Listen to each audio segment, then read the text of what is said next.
Ya udah, enggak. Oke. Baik, Assalamualaikum warahmatullahi wabarakatuh. Semoga teman-teman juga dalam keadaan yang sehat walafiat. Alhamdulillah, akhirnya kita bisa berkumpul dengan hati yang gembira, dengan hati yang sehat di pembukaan Master of Training pada sore hari ini. Dan kali ini akan mengawali rangkaian perjalanan kita selama kurang lebih 1 bulan ke depan untuk sama-sama berlatih menjadi seorang Master of Training.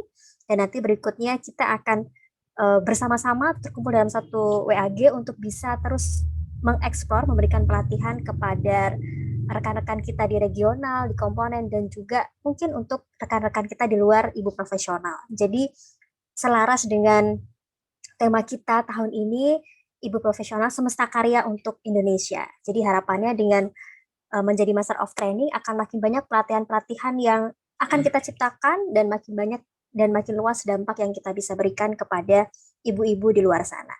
Nah, sebelumnya untuk mengawali pertemuan sore hari ini, mari kita berdoa bersama-sama menurut agama dan kepercayaan kita masing-masing. Berdoa, mulai.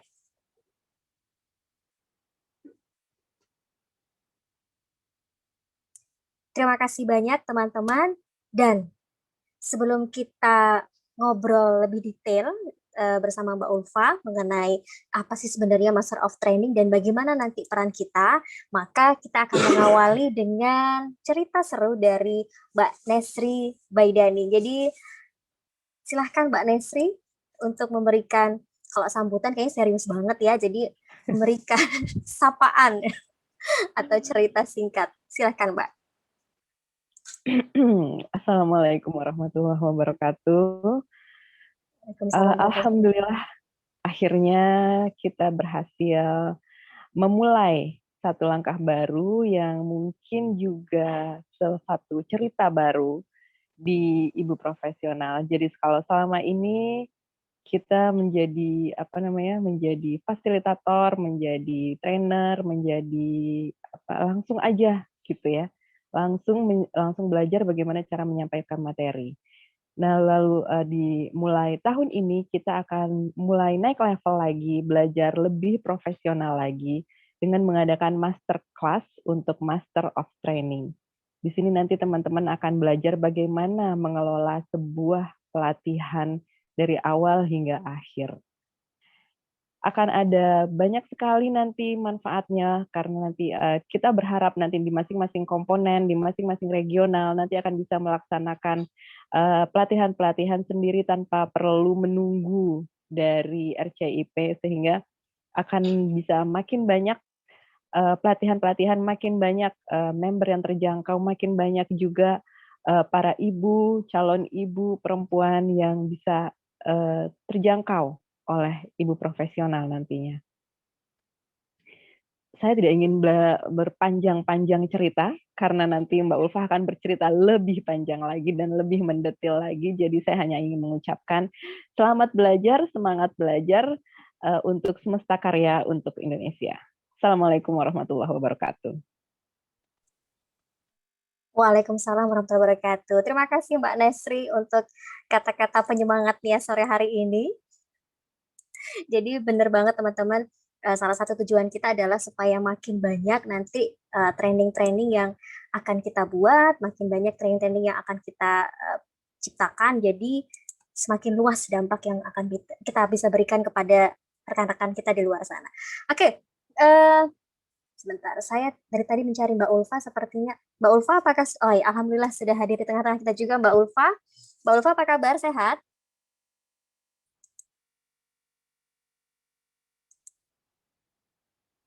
Oke, nah teman-teman sambil menanti Mbak Ulfa hadir di sini, saya mau bertanya dulu nih ke teman-teman hari ini.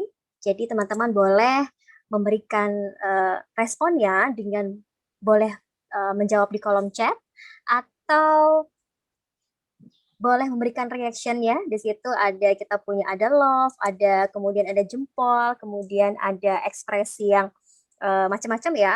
Saya mau bertanya nih ke teman-teman semuanya, boleh dong berikan tanda love untuk teman-teman yang memang menyukai dunia training atau pernah melaksanakan training sebelumnya, entah menjadi entah menjadi fasilitator, narasumber, atau mungkin pernah menjadi panitia dalam sebuah training. Oke, saya boleh Oke, Mbak Runa sudah memberikan love-nya nih hari ini. Silahkan teman-teman yang lainnya boleh memberikan love buat teman-teman yang sudah pernah melaksanakan training sebelumnya jadi narasumber. Ya, terima kasih Mbak Rati atas love-nya. Siapa lagi? Mbak Mitian nih sudah memberikan komentarnya. Oke, ada Mbak Novia. Oke, ada Mbak Ais. Baik. Oke, pertanyaan berikutnya nih yang saya mau berikan lagi ke teman-teman gitu.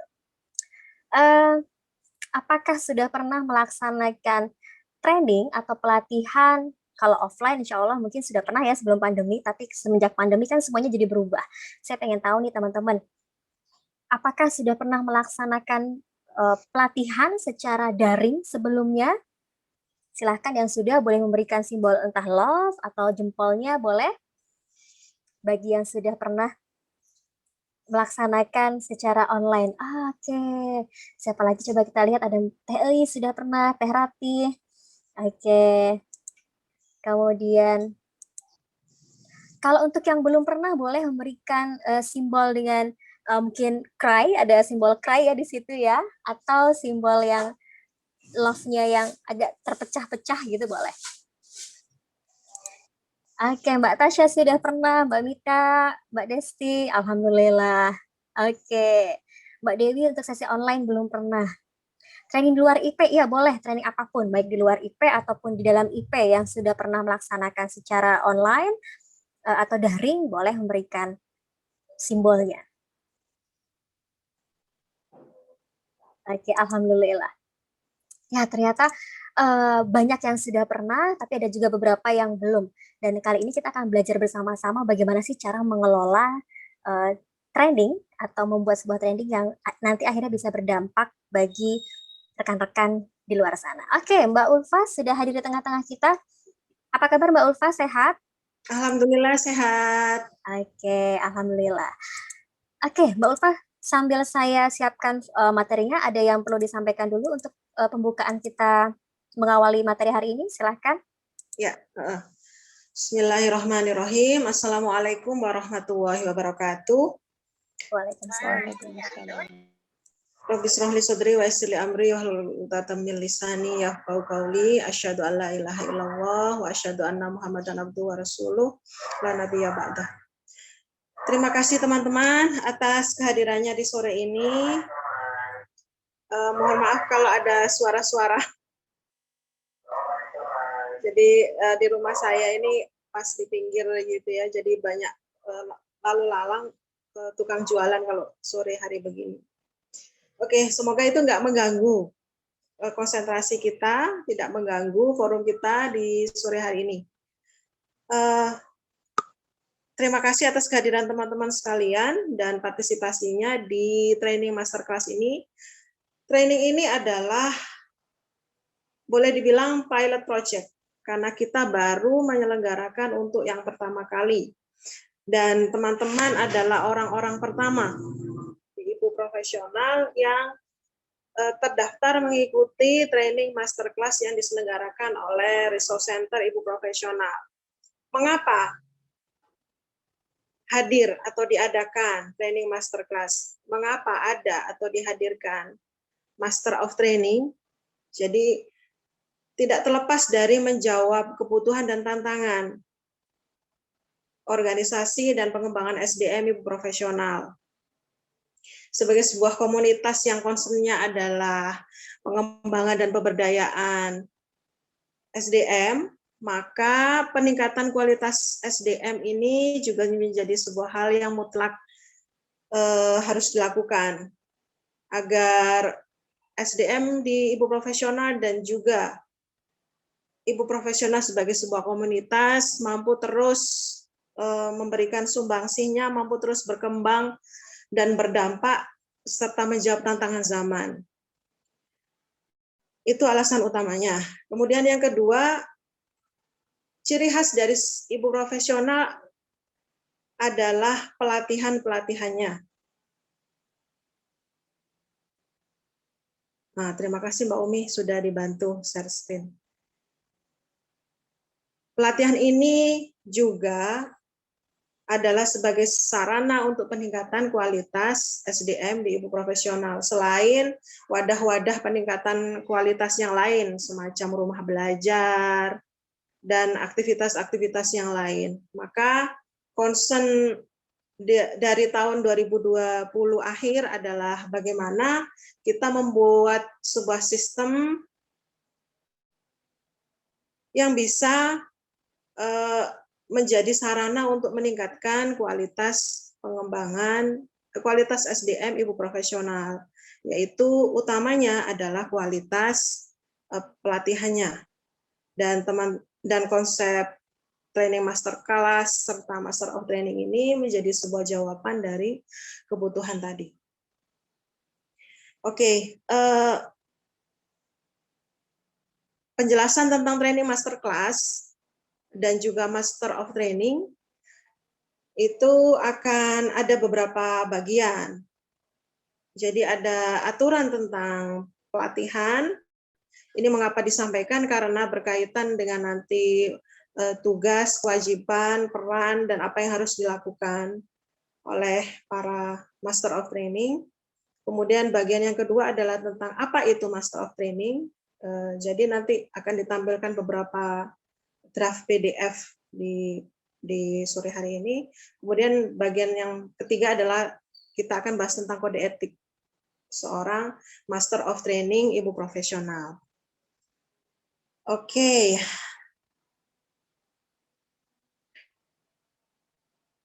Bisa dibaca oleh teman-teman. Mungkin bagi teman-teman yang sudah menjadi pengurus regional, pengurus RCIP regional, pembahasan tentang draft ini sudah pernah saya lakukan, sudah pernah kita lakukan di sesi khusus. Jadi boleh sekedar merefresh saja. Jadi nanti ada 2 draft yang sudah pernah saya sampaikan di hadapan para leader RCIP regional. Jadi nanti sekedar merefresh. Sedangkan bagi teman-teman peserta yang lain yang belum mengetahui apa itu Master of Training, silakan disimak. Silakan disimak penjelasan dan draft yang ditampilkan di layar. Dalam sebuah pelatihan itu, kalau kita bicara sebuah pelatihan, tentunya kita mengurus dari hulu sampai hilir. Dari proses usulan, persetujuan, pelaksanaan, pelaporan, sampai pada penerbitan sertifikatnya. Lanjut, Mbak Umi. Oke.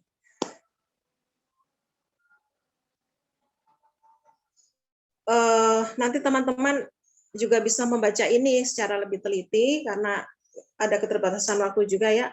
Jam 5:30 sore kita mesti menyelesaikan semua pembahasan. Jadi Mbak Umi juga nanti akan menyematkan draft-draft ini di Google Classroom. Nanti teman-teman bisa membaca secara detail di sana dan boleh disimpan sebagai dokumen pribadi untuk pedoman tugas-tugas teman-teman nanti sebagai Master of Training.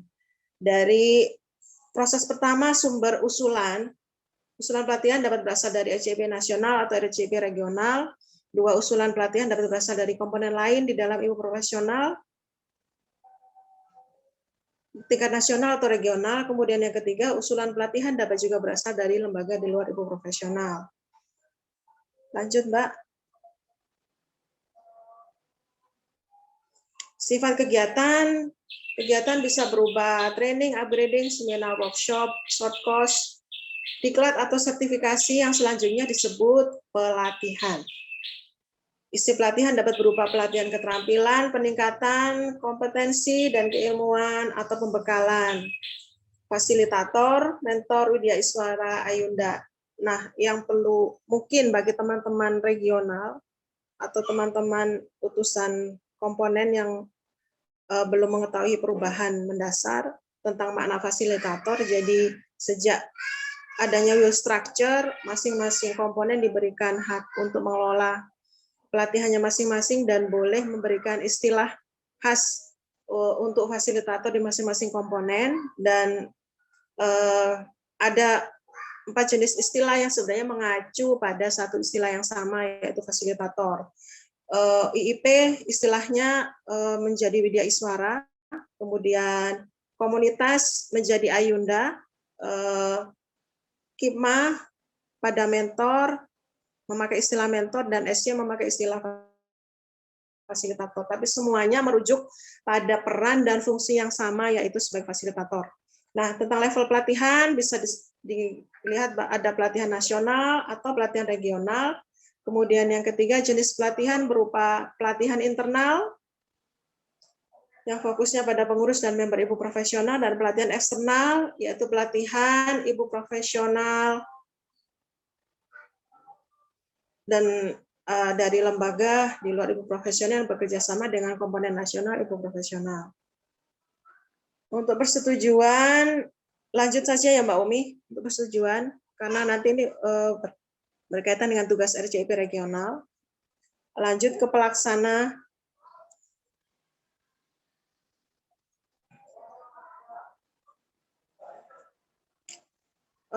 Pelaksana pelatihan. Level pelatihan ada 3 tingkatan. Level internal, pelatihan internal tingkat nasional, yang bisa dibaca keterangannya. Kemudian yang kedua, pelatihan eksternal tingkat nasional, bisa dibaca juga definisinya. Kemudian yang ketiga, pelatihan tingkat regional. Lanjut, Mbak.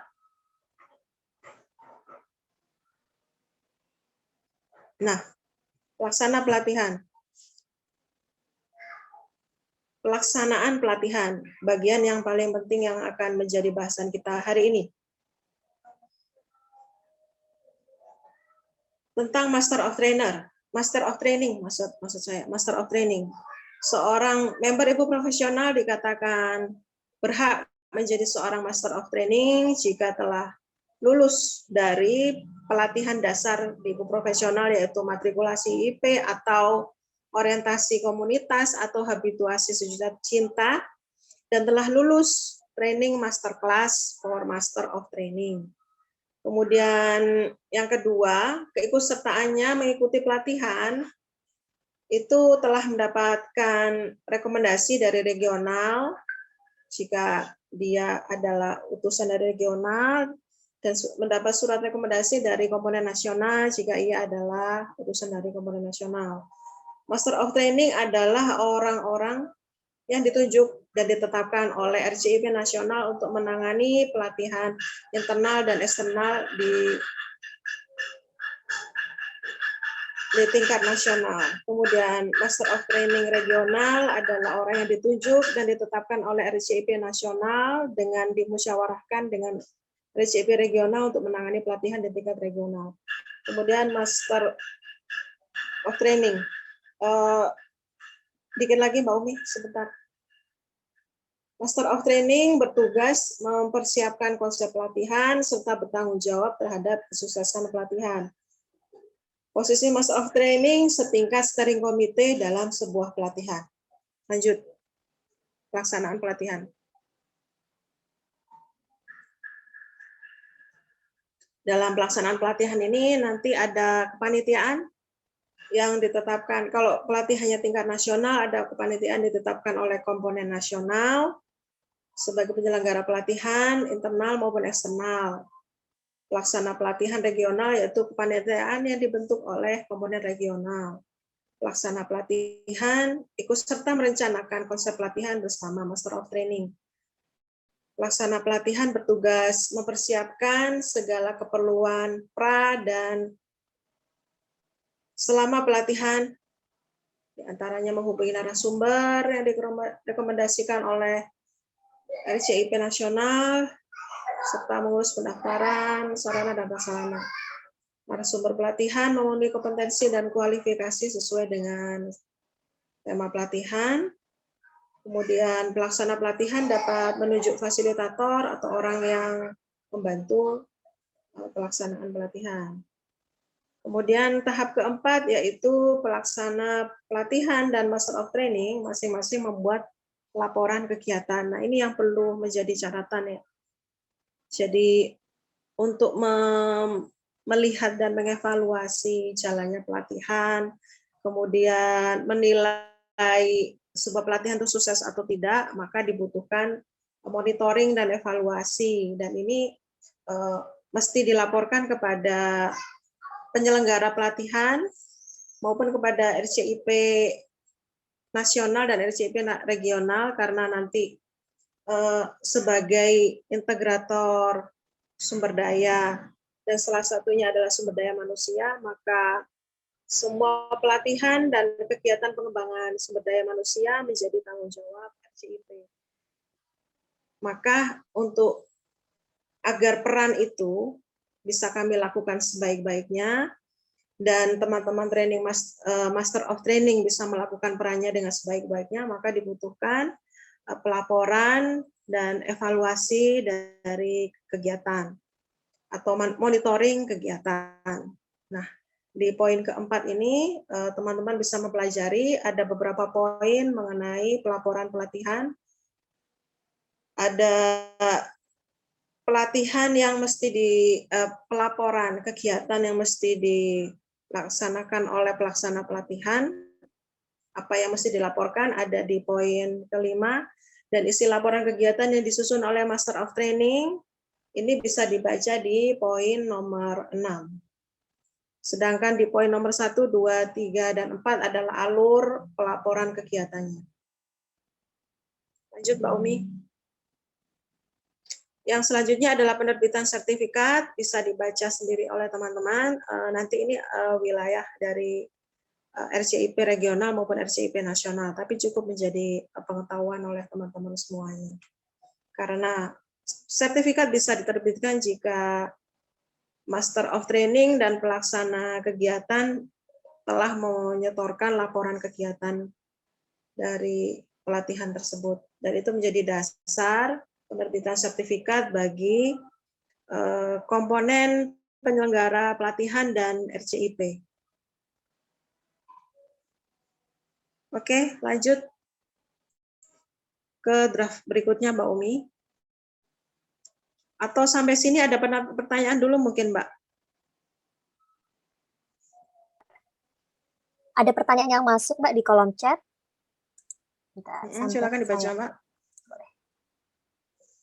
Saya bacakan pertanyaannya. Template pelaporan ini sudah adakah dari RCIP bentuknya atau nanti seperti apa? Ya, nanti akan ada, Mbak. Akan ada garis besar apa yang harus disampaikan oleh pelaksana kegiatan maupun oleh oleh Master of Training. Jadi ada panduan pelaporannya, begitu. Oke. Jadi begitu ya Mbak Mitya, insya Allah kita buatkan panduannya, tapi nanti mungkin mau dibikin seperti apa itu silahkan dikreasikan. Oke teman-teman, mungkin ada pertanyaan lagi sebelum kita masuk ke sesi berikutnya. Silahkan boleh raise hand atau boleh tuliskan di kolom chat.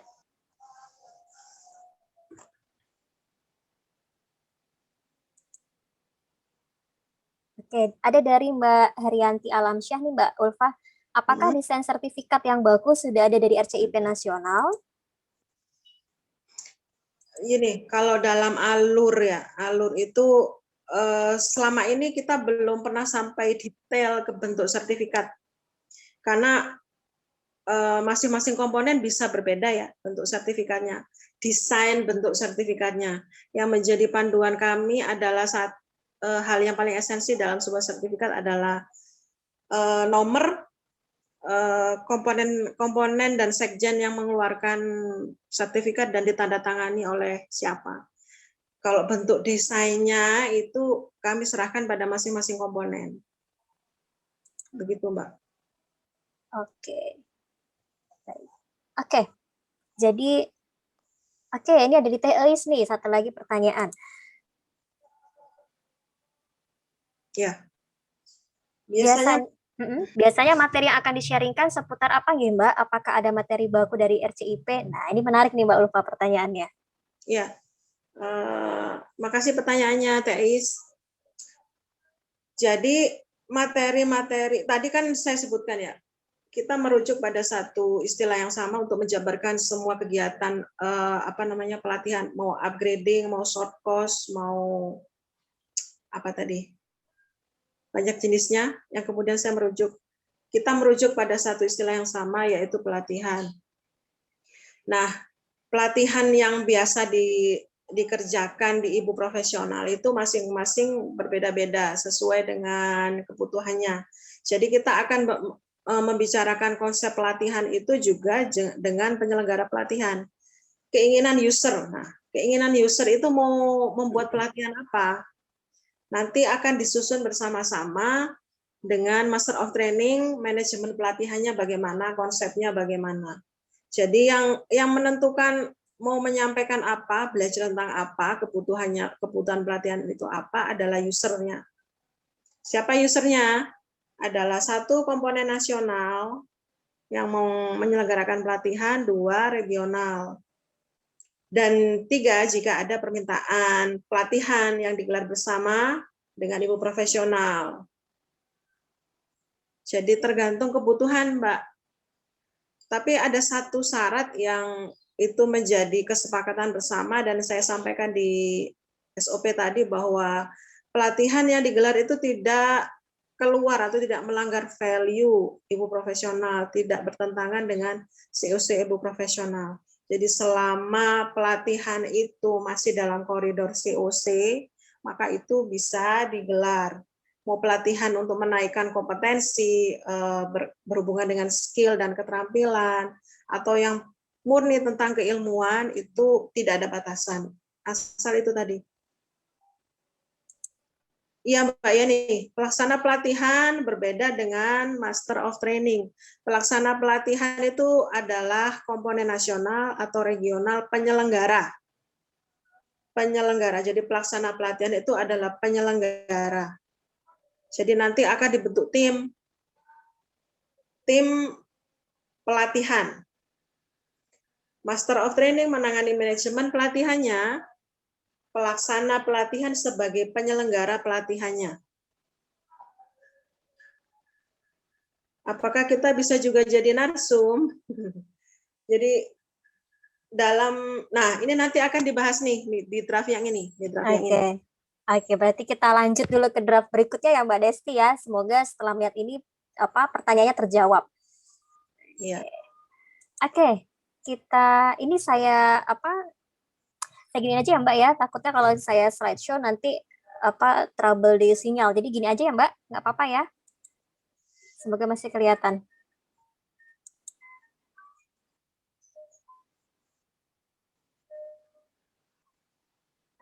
Oke.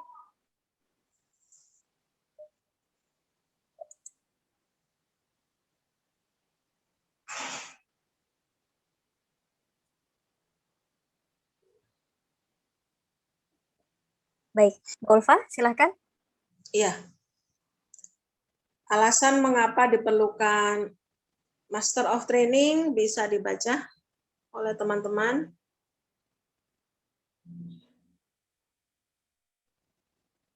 Draft ini juga nanti akan disimpan di Google Classroom ya. Ya. Jadi saya berikan waktu buat teman-teman membaca dulu di slide pertama ini. Oke, sebentar. Oh, Mbak Tia masih tampilan MOT. Mengapa perlu training? Sudah Sebentar. masuk. Sepertinya oke. Oke, baik, saya stop share dulu. Saya ulang ya, Mbak. Oh, ya.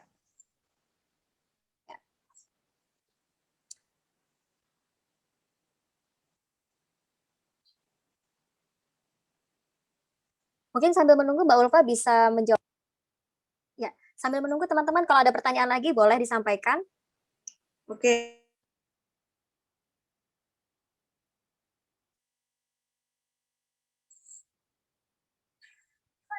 Ini ada pertanyaan dari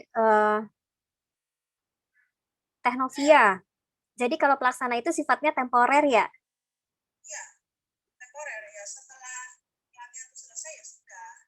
Intinya ya sudah selesai. Jadi seperti semua proyek. Tadi ada sebuah pertanyaan apakah depo, apakah master of training itu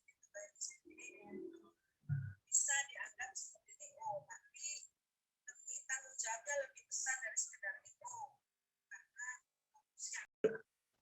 itu menjadi sebuah keterikatan emosi karena Master of Training adalah bagian dari ibu profesional. Dan keberhasilan pelatihan peningkatan kualitas SDM ibu profesional nanti akan ditentukan oleh kualitas Master of Training. Lanjut. Tadi pertanyaannya mana ya? Hilang. Bentar.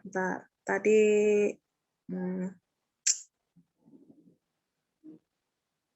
mana ya tadi?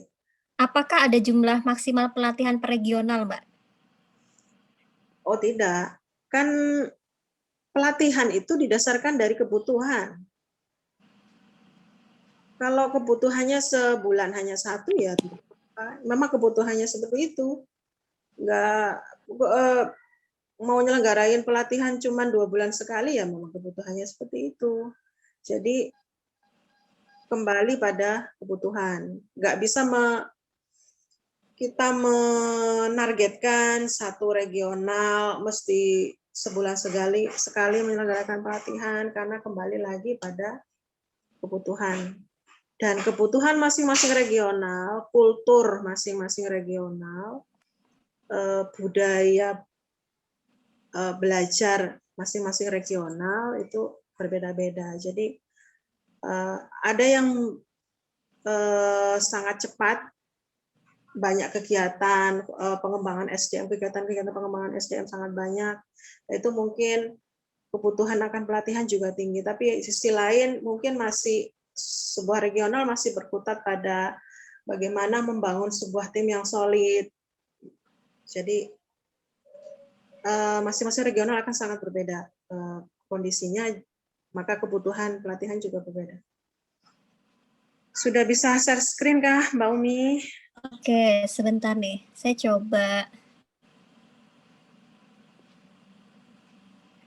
coba share dari handphone. Semoga nanti ini bisa. Oke, saya sambil menjawab gitu ya. Oke, boleh. Siapa ya? Manajemen pelatihan ini apakah per project, dibentuk manajemen pelatihan A untuk handle? Oh iya, per project. Tadi sudah saya sempat jelaskan. Maka ini ada hubungannya dengan surat komitmen yang teman-teman tanda tangani. Jadi bisa jadi ini kan yang bertanya. Apakah sudah nongol, Mbak? Oh, sudah. Saya terus dulu menjawab pertanyaan ini dulu ya, Mbak ya. Oh, boleh. TEIS dari Surabaya, regional Surabaya Madura. Regional Surabaya Madura hanya bulan sekali. Maka ada waktu senggang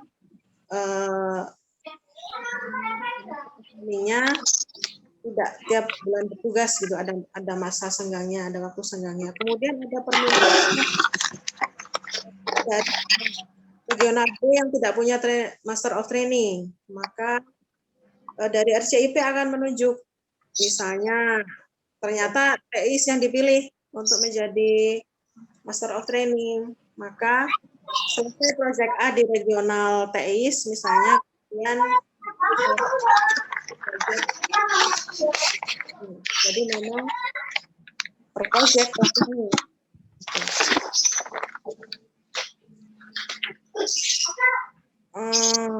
Sudah atau belum ini ya, Mbak? Coba. Nah, sudah ya? Teman-teman silakan di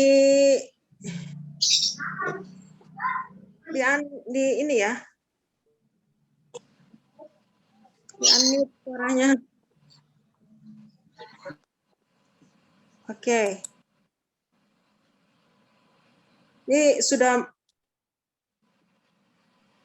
dibaca teman-teman, silakan. Sudah terlihat kan PDF-nya Master of Training, Master of Trainer adalah individu yang bertanggung jawab pada pengelolaan training di komponen atau regional ibu profesional. Dari merencanakan dan mendesain sebuah pelatihan, kemudian mengelola keberlangsungan sebuah pelatihan, Dan yang ketiga, menjadi penjamin mutu sebuah pelatihan. Untuk yang bagian ini bisa dibaca sendiri ya. Lanjut Mbak Umi. Oke. Nah, ini tadi tentang penjelasan tim kerja dalam Master of Training. Ada narasumber, ada bagian administrasi, ada bagian kreator. Karena nggak bisa dipungkiri ya, sebuah pelatihan itu kalau didesain secara menarik itu juga membantu peserta pelatihan semakin bisa semakin bisa mengerti itu isi atau materi pelatihan. Ada permintaan Mbak Umi, apa HP-nya bisa dibentuk landscape? Ini sebenarnya sudah landscape, cuma belum tahu nih. Saya coba pakai device satu lagi karena kebetulan ini sudah normal. Jadi saya pindah sebentar ya. Oh iya.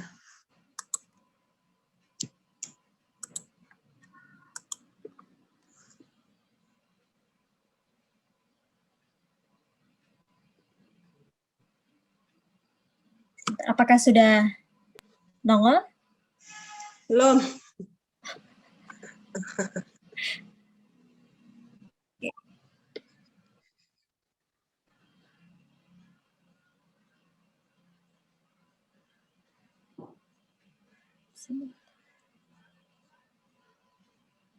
Nah, udah landscape kayaknya ya ini ya. Boleh dibaca dulu teman-teman. Atau tadi sudah saya singgung sedikit sih tentang ini, mengapa perlu Master of Training. Lanjut aja kali ya ke halaman berikutnya. Boleh, Mbak. Tanya masih banyak ini. Padat. Ini baru draft yang kedua, belum masuk draft yang ketiga. Oke. Lanjut Mbak, monggo Mbak Umi. Tadi tentang ini ya, tim kerja Master of Training. Narasumber, administrator. Oh tadi sudah ya, ada observer, ada evaluator, ada panitia kecil. Ini biasanya dibutuhkan saat pelatihan offline.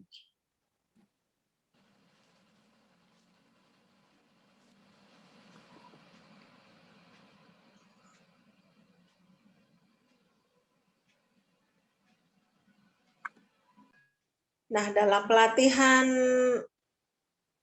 seorang Master of Training itu wajib melalui atau belajar melalui 3 kelas. Yang pertama Master Class, Training Master Class, itu wajib, dan seorang Master of Training, seorang peserta atau seorang member ibu profesional dikatakan berhak menjadi Master of Training jika telah lulus Training Master Class. Di Training Master Class ini, peserta akan belajar tentang merancang dan menyajikan sebuah training dan materi dasar tentang ibu profesional. Kemudian yang kedua, seorang Master of Training itu berhak mengikuti kelas pilihan. Ada 2 jenis kelas pilihan. Yang pertama, Master Class of Tools, mempelajari aneka tools pendukung dalam pelaksanaan pelatihan. Dengan begitu maraknya pelatihan online, maka kita jadi tertantang untuk belajar juga device dan tools pelatihan untuk menaikkan kompetensi seorang Master of Training. Kemudian kelas pilihan yang kedua yaitu Master Class of Skill. Ini mempelajari berbagai topik yang berkaitan dengan peningkatan keahlian seorang trainer. Ya, kelas public speaking nanti masuk di sini, manajemen kelas dan sebagainya. Lanjut Mbak Umi.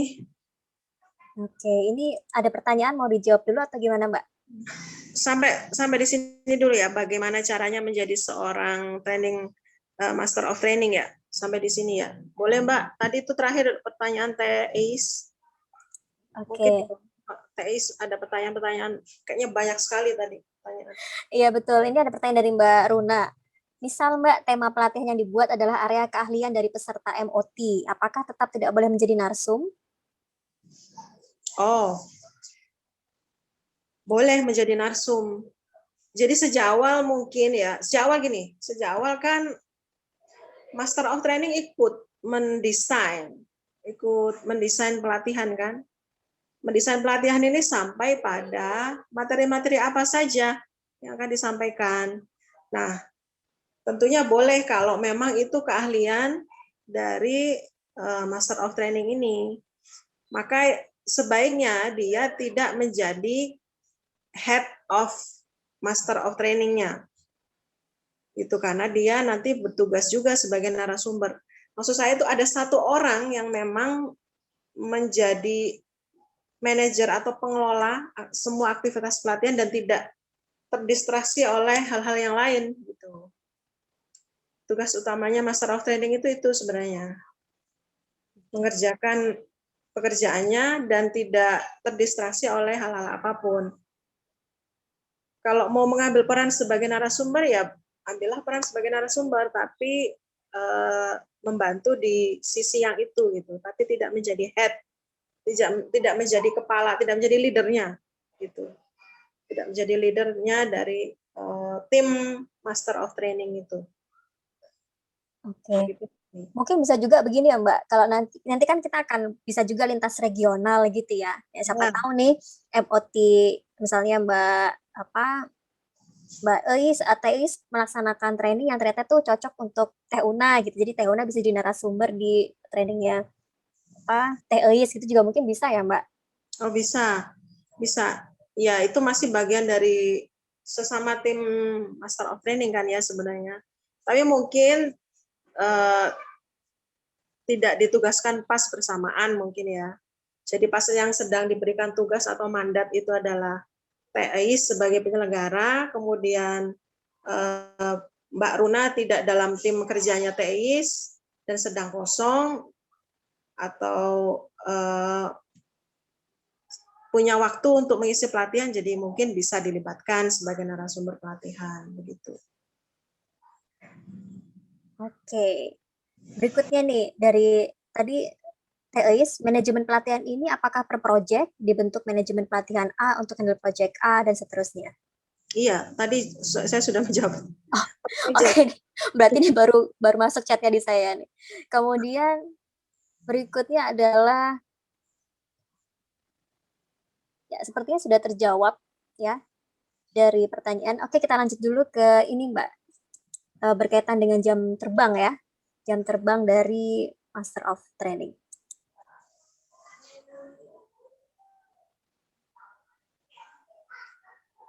Oke. Nah, ini ada level. Jadi dalam perjenjangan ini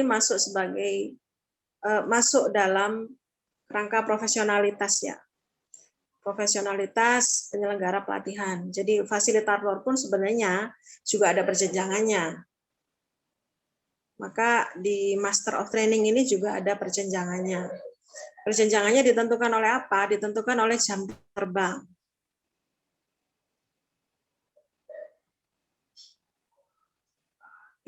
Kita bahas tentang ini dulu aja ya, level dulu ya, jam terbang dulu ya. Ya.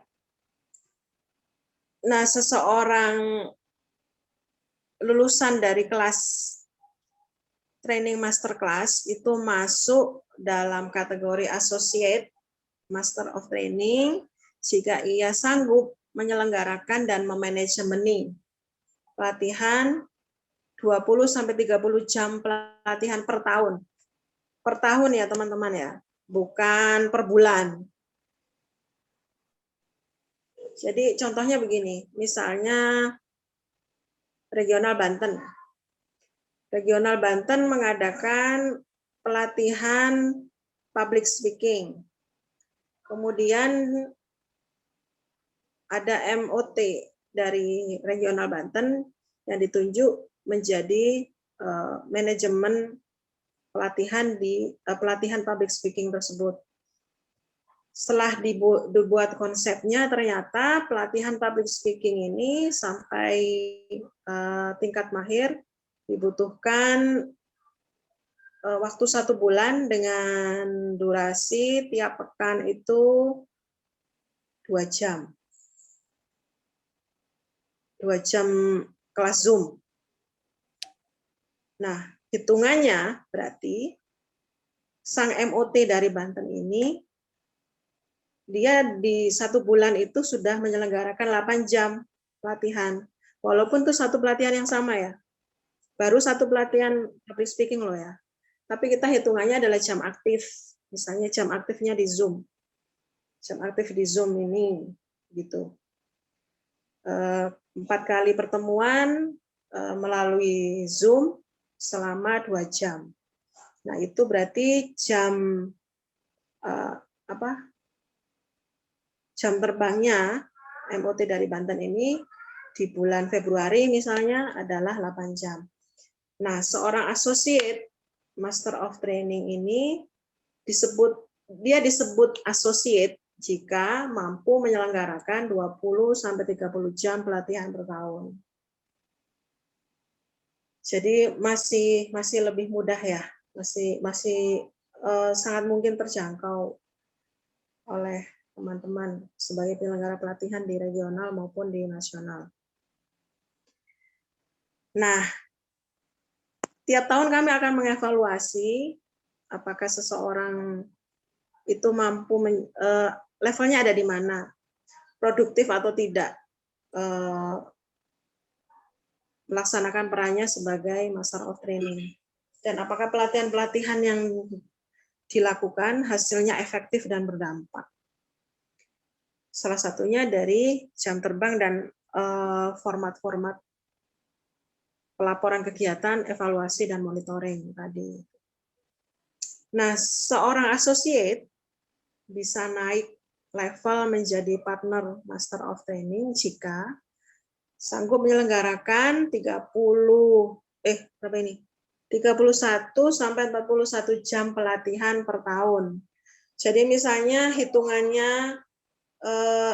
jam terbang ini dari bulan Januari dari bulan Februari deh, kita melaksanakan pelatihan dari bulan Februari.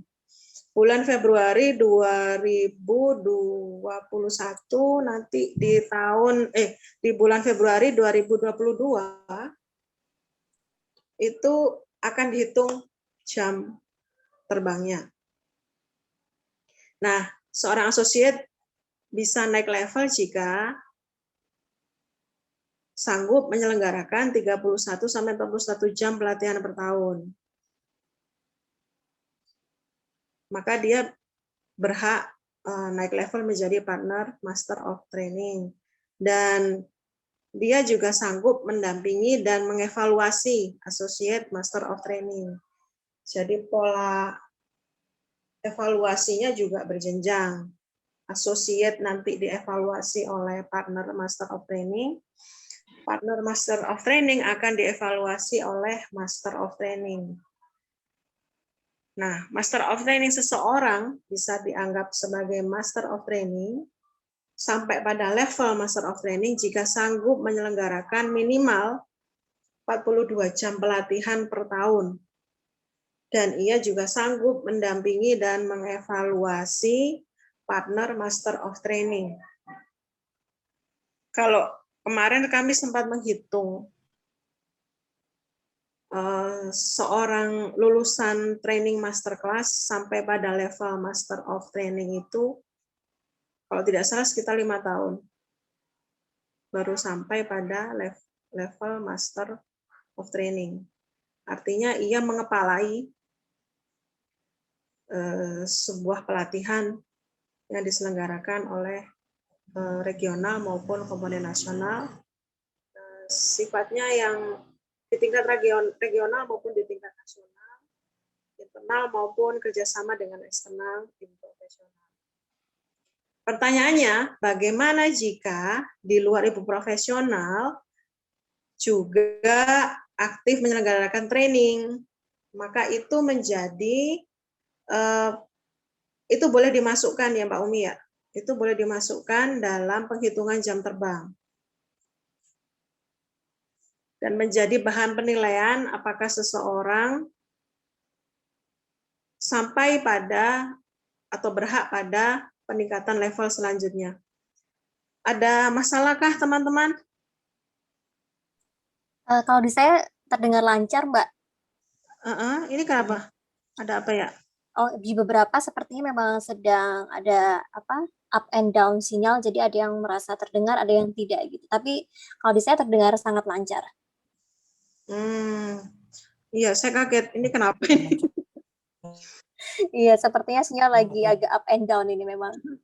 Ya, Mbak Umi, dibuka aja kalau ada pertanyaan tadi di chat-chat. Ya, boleh. Ya. Ini tadi alhamdulillah sama Teh Eis dibantu up pertanyaan yang belum terjawab. Ini ada pertanyaan, bagaimana dengan mutu? Apakah mutu training ini nanti akan ada pakem? Pakemnya seperti apa? Mutu training atau bentuk training? Mutu trainingnya. Kita ada pakem atau tidak? Berarti kita ngomongin indikator. Ya, bisa jadi seperti itu, Mbak, indikatornya. Indikator. Jadi indikator sebuah pelatihan berhasil jika ini, dan ini.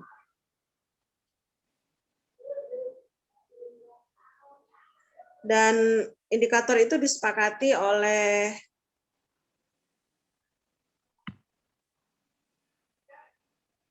komponen nasional penyelenggara tentunya. Indikator pelatihan yang berhasil menurut IIP bisa jadi sedikit berbeda dengan indikator pelatihan disebut berhasil oleh komunitas.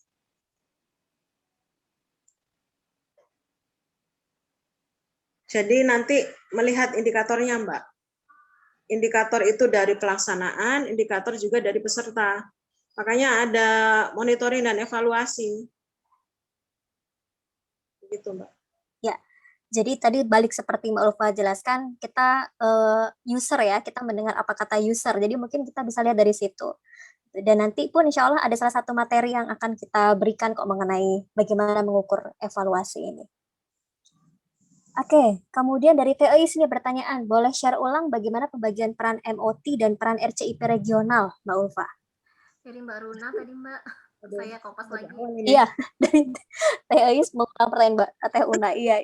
Ini saya lagi agak-agak ini. Terima kasih TEI sudah membantu. Oke, ya. Jadi Master of Training itu adalah boleh dibilang utusan ya. Utusan dari RCIP yang bertugas untuk menangani atau memanajemen pelatihan di regional atau komponen nasional. Mengapa demikian? Karena member ini telah diberikan mandat untuk mengikuti pelatihan training masterclass. Saat dia sudah lulus, maka dia sudah berhak menjadi seorang Master of Training. Seorang Master of Training akan berkoordinasi dengan RCIP regional karena yang membawahi Master of Training adalah RCIP. Jadi identitasnya akan melekat pada RCIP atau sebaliknya. RCIP akan selalu melekat identitas pada seorang Master of Training. Widya Iswara akan selalu melekat pada identitas Widya Iswara akan selalu melekat pada IIP. Identitas Ayunda akan selalu melekat pada komunitas. Identitas mentor akan selalu melekat pada Kipma, dan identitas fasilitator akan selalu melekat pada SC. Jadi di dalam RCIP sendiri ada fasilitator, ada mentor, dan ada Master of Training. Karena RCIP juga berhak menyelenggarakan pelatihan sendiri. Master of Training adalah orang yang ditunjuk untuk memanajemeni pelatihan, baik itu di RCIP, di IIP, di komunitas, di SC, di KIPMA, maupun pelatihan yang diselenggarakan oleh Seknas. Jadi yang membuat bingung sebenarnya yang bagian mana ya? Kalau menurut saya sudah sangat clear ya tentang Master of Training dan RCIP ini gitu.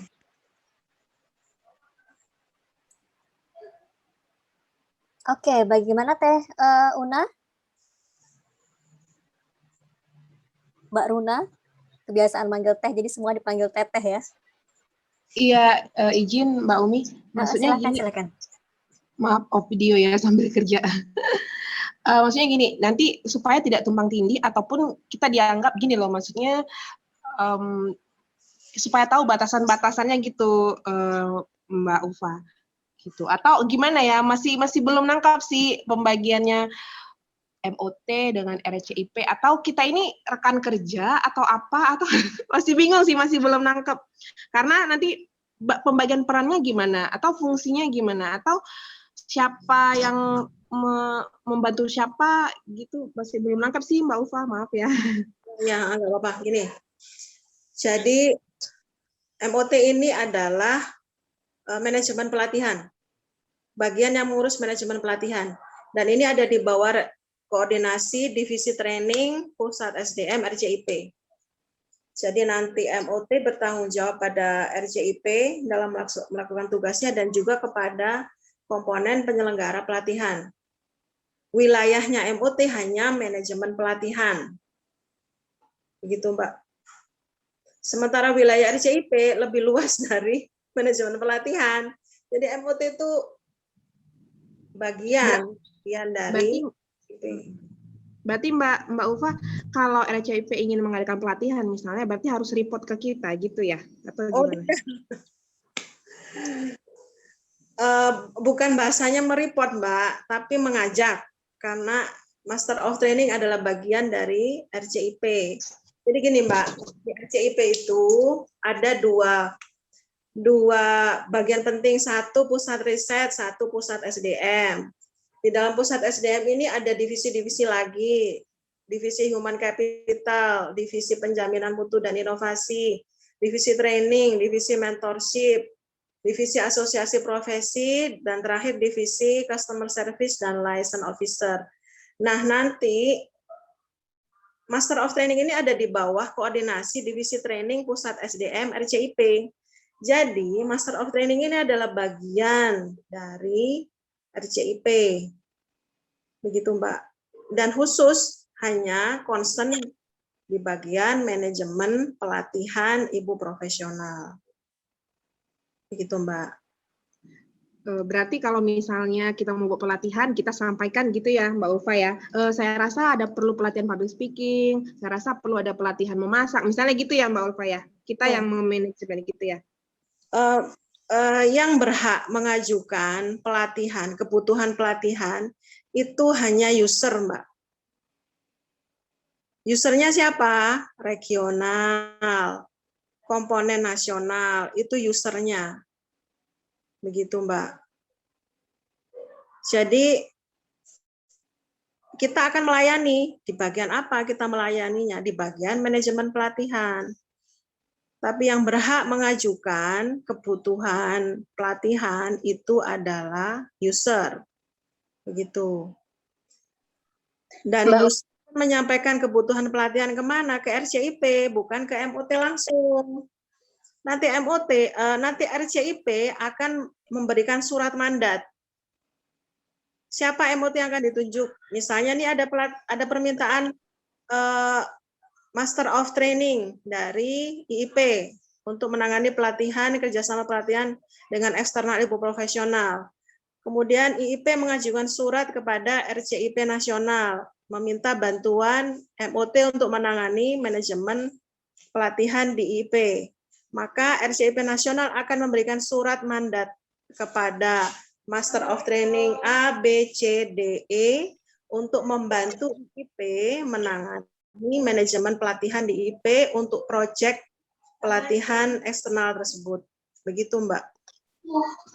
Mas, tuh maaf ada tamu.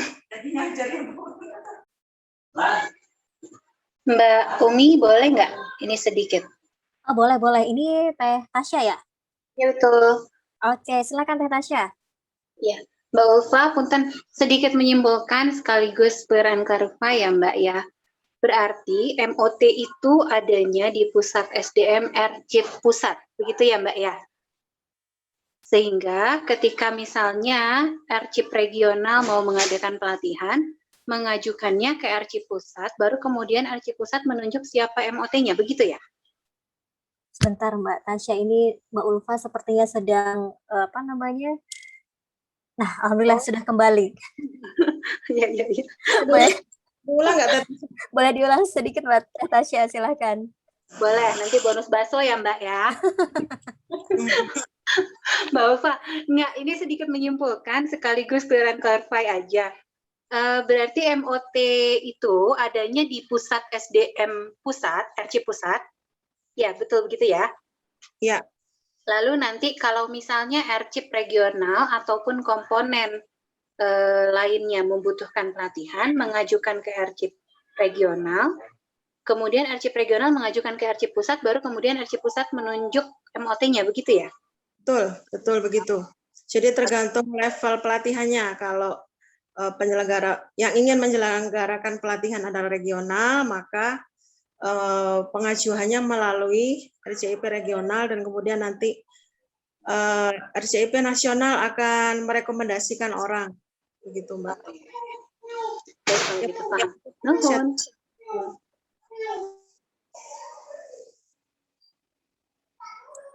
Ini menarik banget, banyak sekali pertanyaan yang masuk. Gitu. Kemudian di sini, oke, sebentar. Ya. Apa pelatihan?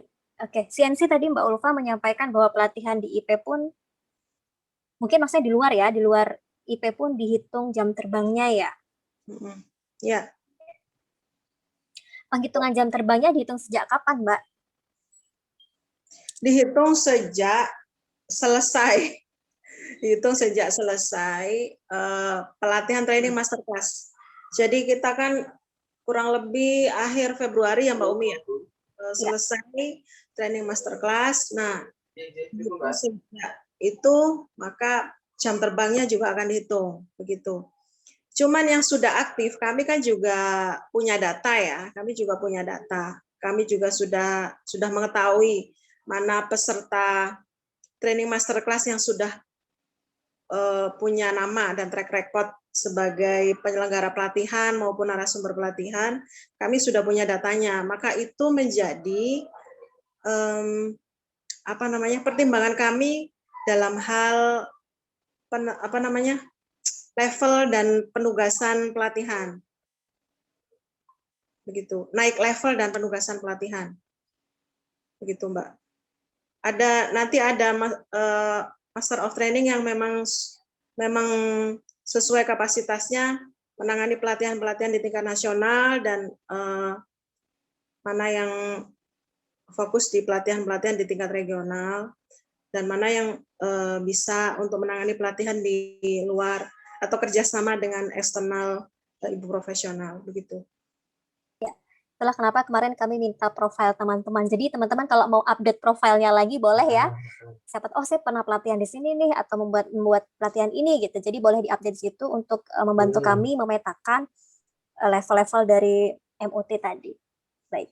Kemudian ini sebenarnya banyak pertanyaan berkaitan dengan level, dengan laporan. Ini saya tampung dulu karena sudah menunjukkan jam 5:04. Tidak terasa sambil saya share materi yang materi tentang kode etik dulu ya Mbak Ulfa ya. Nanti ini akan kita lanjutkan diskusinya di WAG mungkin ya untuk pertanyaan-pertanyaan yang belum terjawab. Seperti itu kali ya Mbak ya? Iya.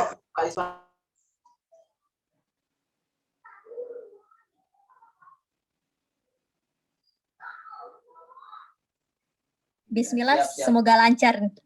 Sudah nongol ya? Sudah, Ini Mbak. slide ketiga, kita membahas tentang kode etik seorang Master of Training. Bisa teman-teman lihat, ada 3 kunci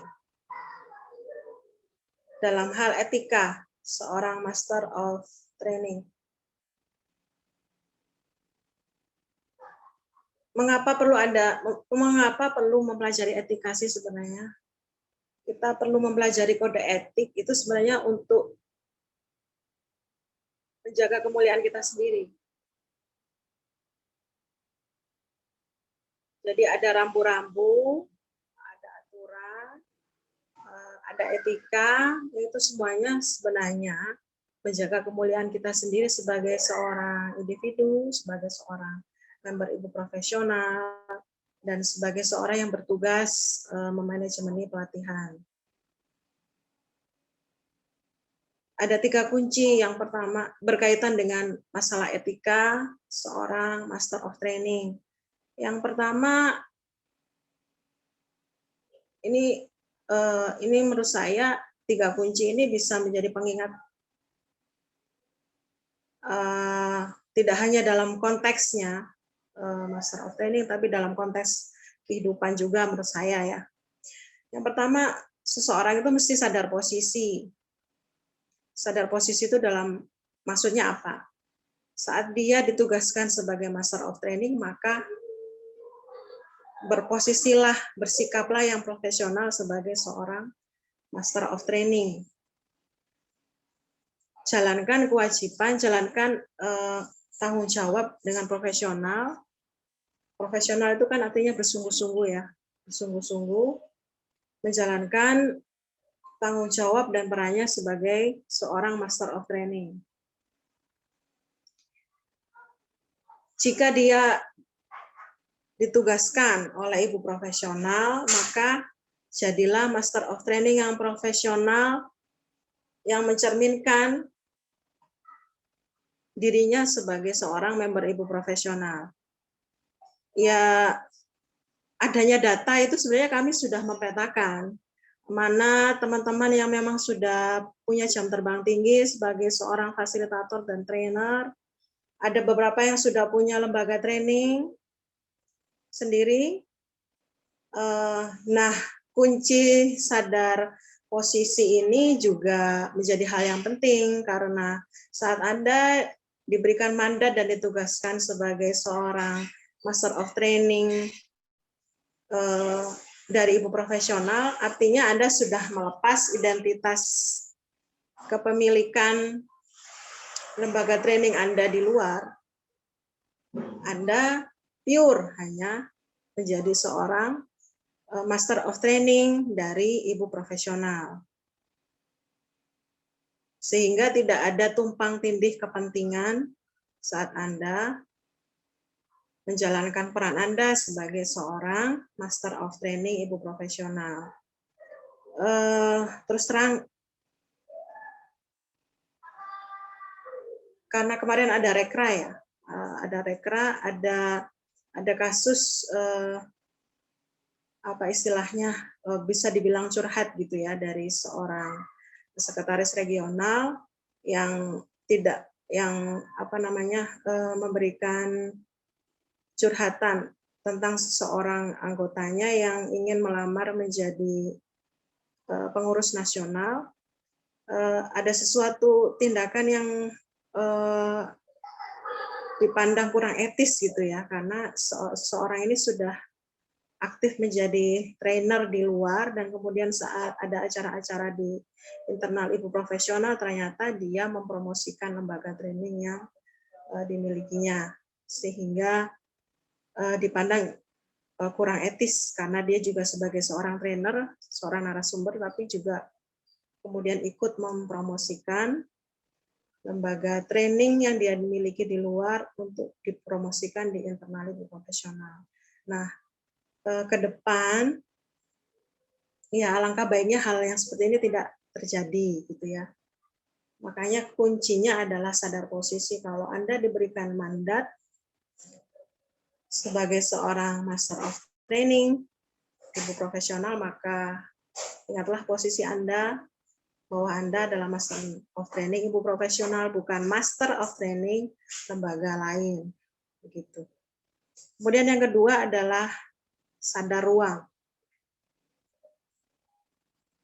Seorang Master of Training kalau dicermati diminta mengisi surat komitmen. Di salah satu poin surat komitmen itu adalah bersedia ditempatkan di lintas regional maupun lintas komponen nasional di Ibu profesional. Apakah suara saya kurang terdengar? Atau ada kendala dalam suara saya? Terdengar, Mbak. Jelas kok. Oke, lanjut. Sadar ruang. Di surat komitmen itu, teman-teman diminta menandatangani, salah satu poinnya adalah bersedia ditugaskan di lintas regional, lintas komponen nasional. Ada konsekuensi tentunya ya dari ini, karena sebenarnya kondisi yang ada tidak semua regional di Ibu profesional itu dalam kondisi yang dinamis, yang sehat dan dinamis. Itu istilah saya. Ada yang sangat kekurangan SDM, ada yang sedang dalam tahap berjalan pelan-pelan, sehingga fokusnya masih membenahi internal, mensolidkan pengurus, mensolidkan member. Tapi ada yang sudah berlari kencang. Nah, tentunya masing-masing regional ini kan beda-beda ya. Dan di training masterclass ini tidak semua regional mengirimkan wakilnya. Hanya sekitar 40 regional dari 60 regional yang mengirimkan wakilnya untuk mengikuti training masterclass. Konsekuensinya maka jika ada pelatihan di regional itu yang tidak mengirimkan wakilnya di training masterclass, maka pelatihan di regional itu akan dihandle oleh Master of Training di regional lain. Nah, konsekuensi bagi Master of Training adalah harus siap ditempatkan di lintas regional. Artinya, siap dengan segala konsekuensinya, siap menghadapi yang berbeda, siap menghadapi kondisi organisasi atau komunitas yang berbeda-beda. Siap menghadapi segala hal, termasuk bagaimana menyikapi konflik yang di dalam internal kepanitiaan atau pengurus di suatu regional. Jadi, mesti sadar ruang, memahami di tempat seorang Master of Training ini ditugaskan. Tidak berusaha ikut dalam jika ada konflik ya, jika ada konflik tidak berusaha terlibat dalam konflik internal di sebuah regional atau kepengurusan atau kepanitiaan di regional tersebut. Tetaplah Anda menjadi seorang Master of Training yang profesional. Jalankan tugas Anda dengan sebaik-baiknya, seprofesional mungkin hingga pelatihan selesai. Dan pahami bahwa ya namanya berbagai macam orang, berbagai regional, berbagai komponen nasional, kondisinya tentu berbeda-beda. Dan kita mampu bersikap bijak, menyadari ruang tempat kita berada. Begitu. Kemudian yang terakhir, yang ketiga yaitu sadar kewajiban dan hak. Ini sebenarnya hal yang sangat penting, tidak hanya untuk Master of Training. Semua profesi, semua orang, semua level kehidupan ada kewajiban dan haknya masing-masing. Dan memahami kewajiban dan hak ini ya sebagai sesuatu yang mutlak. Sedangkan kewajiban Anda sebagai seorang Master of Training dan setelah Anda melakukan kewajiban, Anda boleh menuntut hak Anda. Beberapa tahun yang lalu, sebelum saya bergabung dengan Ibu profesional, saya pernah aktif sebagai seorang Master of Trainer. Dan nggak enaknya saat itu, tapi itu jadi pengalaman yang membekas bagi saya. Saya sudah melakukan kewajiban saya sebagai seorang Master of Trainer, tapi akomodasi saya tidak dipenuhi. Akomodasi loh ya. Akomodasi saya tidak dipenuhi.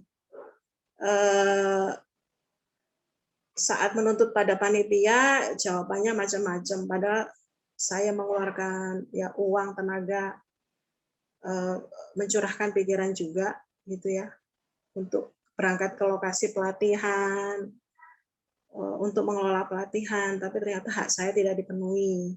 Gitu. Jadi nanti kami juga akan mengupayakan ada perjanjian yang jelas apa kewajiban dan hak seorang Master of Training, dan itu menjadi salah satu bagian kewajiban dari divisi yang ada di pusat SDM, yaitu divisi Customer Service dan Liaison Officer, yang menjamin kemuliaan dan kesejahteraan narasumber, fasilitator, dan Master of Training yang ditugaskan menangani pelatihan di internal ibu profesional maupun eksternal ibu profesional. Begitu. Lanjut slide berikutnya, Mbak Umi. Slide terakhir. Nah, slide terakhir ini adalah kode etik Master of Training. Bisa dipahami oleh teman-teman sekalian, bisa dibaca. Dasarnya adalah mengambil dari COC, value, visi misi ibu profesional, dan itu memahami dan menginternalisasikannya dalam perilaku sehari-hari maupun saat pelatihan berlangsung, memiliki kepedulian dan komitmen atas rencana pelatihan, kemudian tidak memiliki konflik kepentingan, keempat netral dan tidak diskriminatif, mampu menghargai dan menghormati hak-hak peserta pelatihan maupun pelaksana pelatihan, tidak menyimpang dari maksud dan tujuan pelatihan, terakhir menyelesaikan tugas dan kewajiban dengan profesional hingga akhir. Itu saja. Selesai. Baik. Mbak Umi. Ngebut. Ya. Oke, nanti semua file teman-teman saya akan masukkan di Google Classroom. Kenapa di Google Classroom? Untuk mempermudah tracking, karena kalau di WhatsApp khawatirnya tenggelam oleh chat dan diskusi kita ya. Jadi lebih mudah di Google Classroom. Jadi teman-teman bisa track di situ. Jadi yang belum masuk di GC, silahkan masuk di GC untuk mempermudah penyimpanan dokumen. Oke, ada pertanyaan. Baik, untuk kode etik deh. Pertanyaan tentang kode etik, apakah ada? Karena untuk pertanyaan tadi kita simpan dulu nih.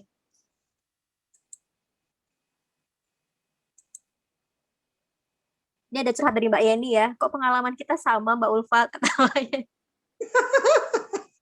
Curcol. Tapi itu membekas, makanya saya sampaikan di sini. Dan iya. Alhamdulillah ada, yaitu menjadi bagian dari concern kami. Dan itu nanti jadi tugasnya divisi Customer Service dan Liaison Officer untuk memastikan kesejahteraan dan kemuliaan teman-teman terjaga. Oke, baik. Oke, ada yang raise hand ini. Sebentar.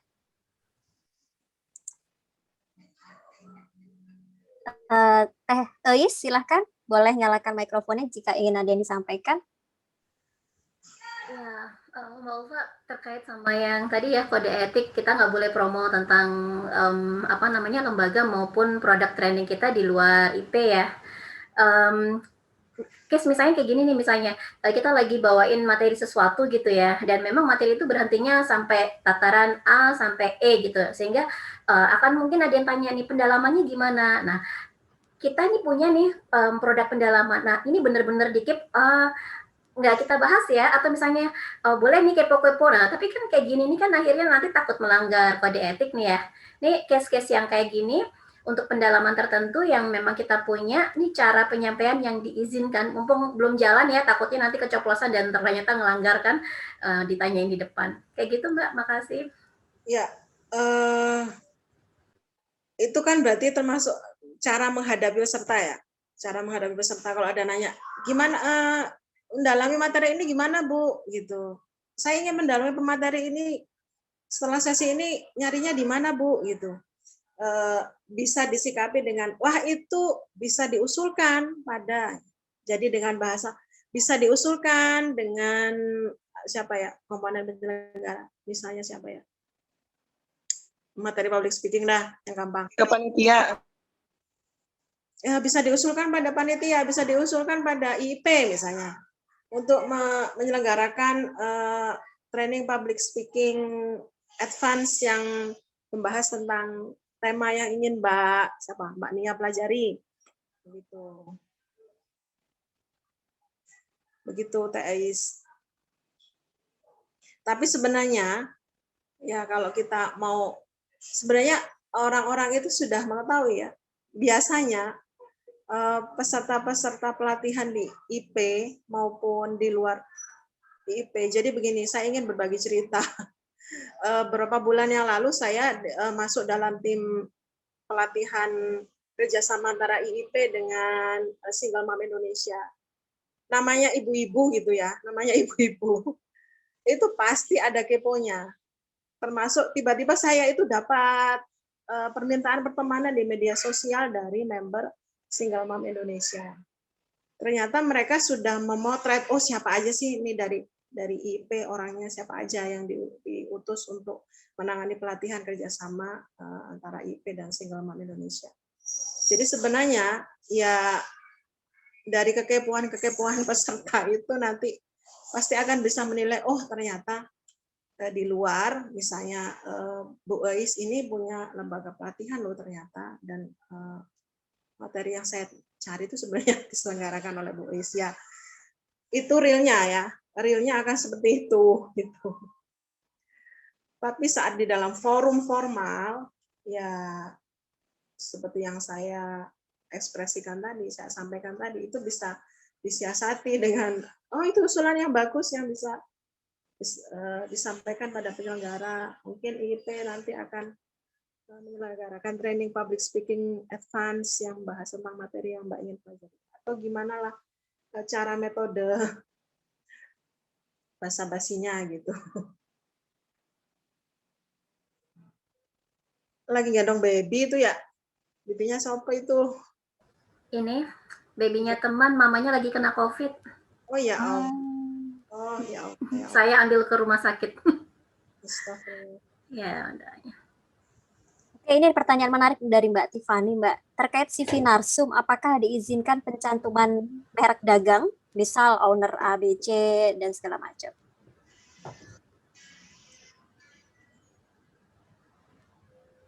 Kalau gini, kalau ini terkait SCOC loh ini sebenarnya. Jadi ada kasusnya tapi itu di luar ibu profesional malahan sebenarnya. Cuman jadi rambu-rambu bagi kami yang sudah menjadi widya iswara untuk berhati-hati mencantumkan CV. Jadi pernah ada kasus seorang widya iswara senior yang sudah punya nama dan punya project seputar self care, itu diundang sebuah brand ternama dari buku ya, yang jualan-jualan buku itu. Karena sudah kenal dekat, ada sedikit. Padahal si widya iswara ini sudah menyampaikan undangannya sebagai utusan ibu profesional atau pribadi, sudah bertanya seperti itu, dan undangannya atas nama pribadi. Kemudian widya iswara ini sudah memberikan CV dia sendiri secara pribadi. Ternyata yang di-share di media sosial adalah CV widya iswara yang ada di IP, pernah menjadi ketua regional A, pernah menjadi direktur komponen nasional A gitu. Padahal karena undangannya pribadi, sebenarnya tidak perlu dicantumkan di dalam flyer maupun becian di medsos tentang latar belakang yang menyangkut ibu profesional. Sehingga akhirnya widya iswara ini kemudian mengklarifikasi kepada penyelenggara bahwa kan akadnya undang pribadi, bukan undang atas utusan lembaga. Sehingga kemudian widya iswara ini minta ditarik pengumuman yang sudah disebar di medsos dan diganti dengan pengumuman dan flyer baru yang tidak mencantumkan Widya Iswara senior ini pernah menjadi ketua regional di A dan pernah menjadi direktur di komponen A. Begitu. Dan saya pribadi juga, saya sebenarnya punya bersama suami punya lembaga training.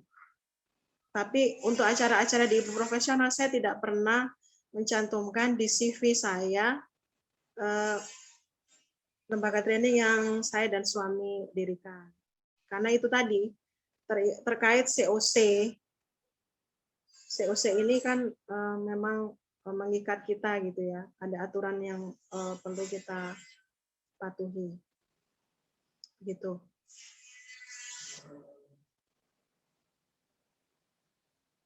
Oke, baik. Ya, bagaimana Mbak Tif?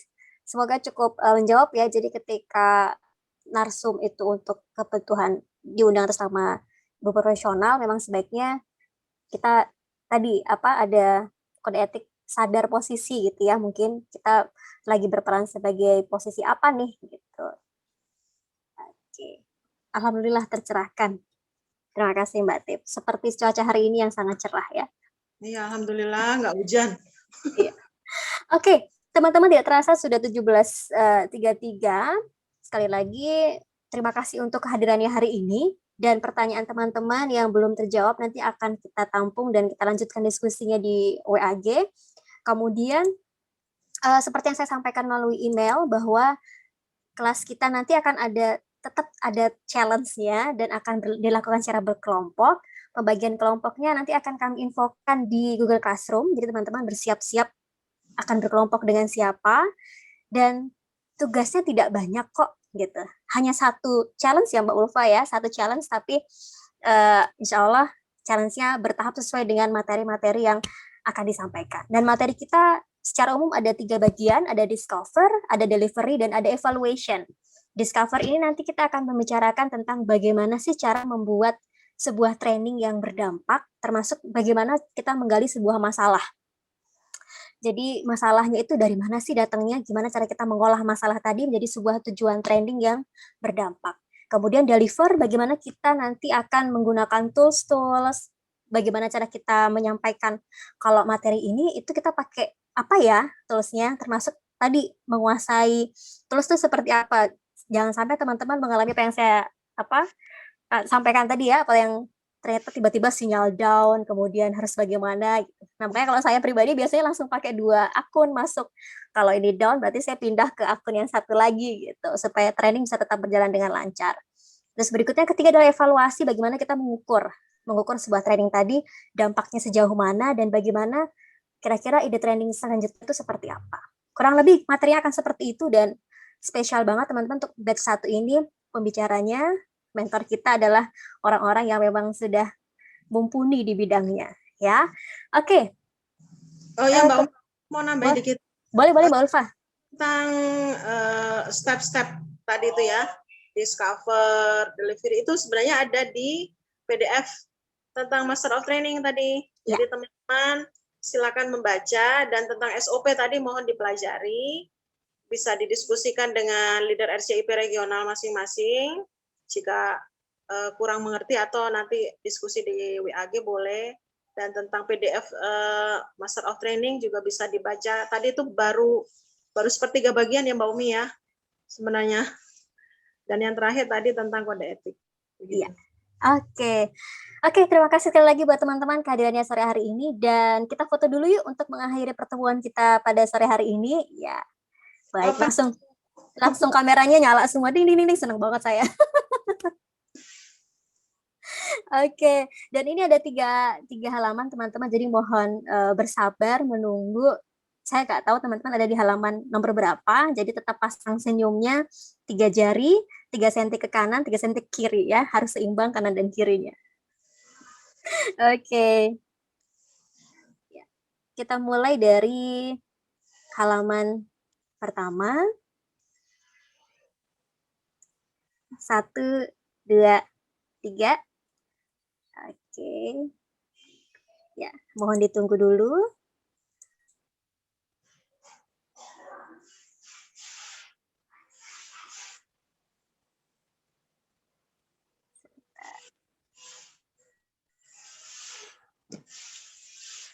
sambil dibenerin dulu jilbab dan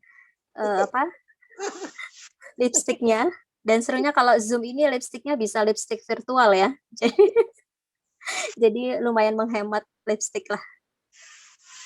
Oke. Ya.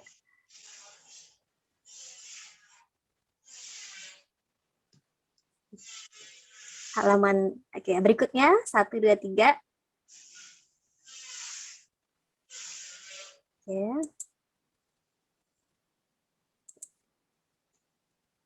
Sebentar.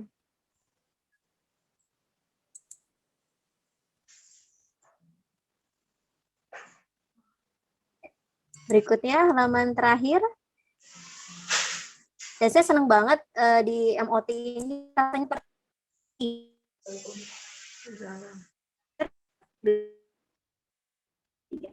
karena banyak sekali teman-teman yang sudah pernah ketemu sebelumnya, ketemu lagi, jadi benar-benar berasa tali kasih.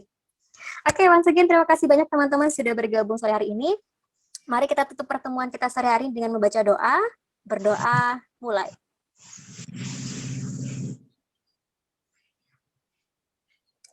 Terima kasih.